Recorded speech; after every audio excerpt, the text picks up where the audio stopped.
Good morning, students. So I'm going to discuss about balanced occlusion, the factors that affect balanced occlusion in complete denture.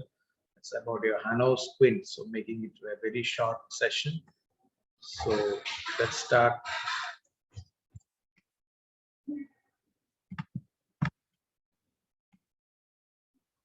So basically, there are 5 factors according to Hanau. There were a lot of research being done during the old days when the dentistry was evolving, especially the prosthodontics was evolving, when dentures were being fabricated for patients, how to achieve processes which has got the maximum stability in the mouth.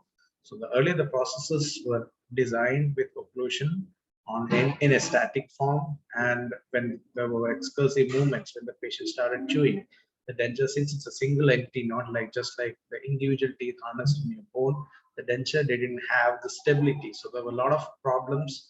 The denture tends to move and tip in the mouth. So then they came up with the concept of achieving contacts on all excursive movements.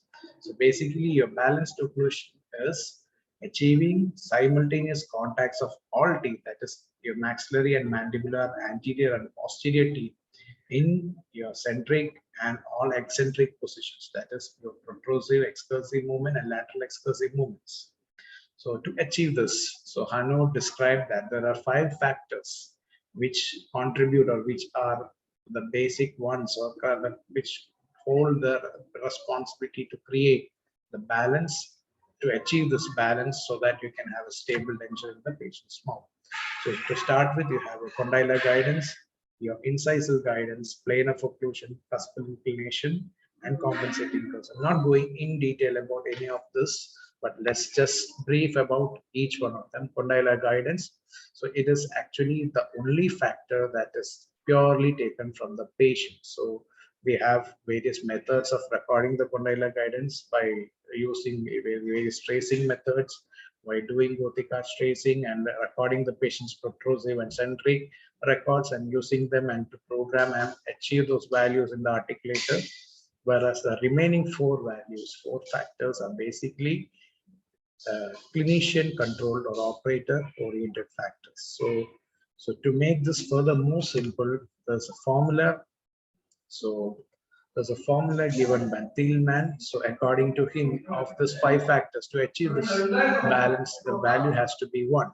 So C is referring to your balanced occlusion here. So C is equal to condylar inclination into incisal guidance divided by occlusal plane, cuspal inclination, and compensating curves. So to achieve this value as 1, what we need to have here is, if your condylar guidance increases, same way your incisal guidance has to reduce and your remaining 3 factors has to be increased to achieve the value to get a constant as 1.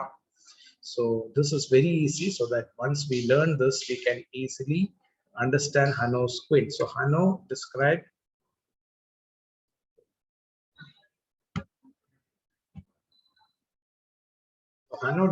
this in a pictorial representation. So in order to understand this Hanau's squint, let us make it much more easier. There's 5 factors. So we'll start with these 5 factors in such a way we start them from the posterior aspect towards the anterior aspect. So as we start, first we will talk about your condylar guidance, then we talk about the cuspal inclination, then your compensating curves, your plane of occlusion, then your compensating curves, and finally your anterior guidance.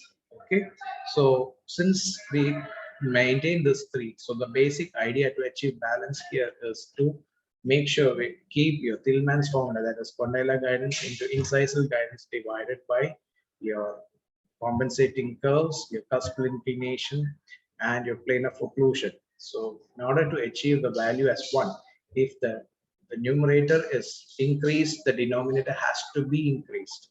And if the denominator is increased, the numerator has to be increased. That's a basic mathematical law. And along with that, since it's not a single numerator or denominator, you have multiple factors here. So in order to keep the balance, if one numerator is increased, the other numerator has to be reduced along with it, so that we will be able to achieve the value of 1. So based on that, if your condylar guidance is increased, the Incisal guidance has to be shallow. At the same time, your occlusal plane, your compensating curve, and cuspal inclination of the artificial teeth used has to be increased. The same way, if we are having, you have any other values being changed, your condylar guidance remains the same. That's the patient-related factor which cannot be altered. All other factors are at the disposal of the clinician. We can change those factors in order to achieve this balanced occlusion. I hope so. To achieve this, we keep it in our mind. So it is much more easy to draw this. Keep the factors from posterior to anterior, starting with condylar guidance, the posterior most, then the cuspal inclination, the plane of occlusion, compensating curves, and finally the anterior guidance. And keeping Tillman's formula in your mind, it is very easy to achieve balance. So you may get multiple choice questions based on this Tillman's formula, and you may have to apply this and give the related answers to those questions. With that, please wind up the sessions. Today's session. Thank you for your patient listening.